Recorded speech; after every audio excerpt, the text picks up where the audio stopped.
আমার নবী বলছে আনা কাসিমুন আল্লাহু ইউতি, আমি হচ্ছি বন্টনকারী, আল্লাহ হচ্ছে দাতা, আমি হচ্ছি বন্টনকারী। জোরে বলুন সুবহানাল্লাহ।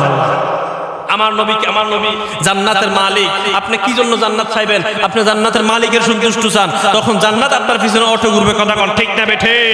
এই জন্য আরেকটা হাদিস যেটা বলতে চাইছিলাম সেটা হলো এটা বলতে তো ভয় লাগে, কারণ বাতিল রাতে এমনি আমরা বন্ডা কয়। আমি এই গত 3 দিন আগে হাদিসটা পড়লাম, অবাক হয়ে গেলাম। হাদিসটা হলো আমার জিন্দা নবী হায়াতুন নবী বললেন, ওই আমার উম্মতেরা, আমি হইলাম নবীদের সর্দার, আমি হইলাম সর্বশ্রেষ্ঠ নবী, আর আমি নবীর মাধ্যমে নবুয়তের দরজা বন্ধ, লেকিন আমি নবীর পর পরে বেলায়েতের দরজা খোলা। কথা কোন ঠিক কিনা? আর বেলায়েতের যিনি সভাপতি, বেলায়েতের যিনি প্রিন্সিপাল, যিনি বেলায়েতের প্রধান, তিনি হচ্ছে মাওলা আলী শেরে খুদা। জোরে বলুন সুবহানাল্লাহ। আওয়াজটা হয় না? জোরে বলুন সুবহানাল্লাহ। ওই মাওলা আলী শেরে খুদার ব্যাপারে আমার নবী বলছেন, শুনলে অবাক হয়ে যাবেন। আমার নবী বলছেন, মাওলা আলী আনতা কাসিমুল জান্নাহ ওয়ান নার। সুবহানাল্লাহ। ও আলী, তুমি হচ্ছ জান্নাত জাহান্নাম বন্টনকারী। জোরে বলুন সুবহানাল্লাহ।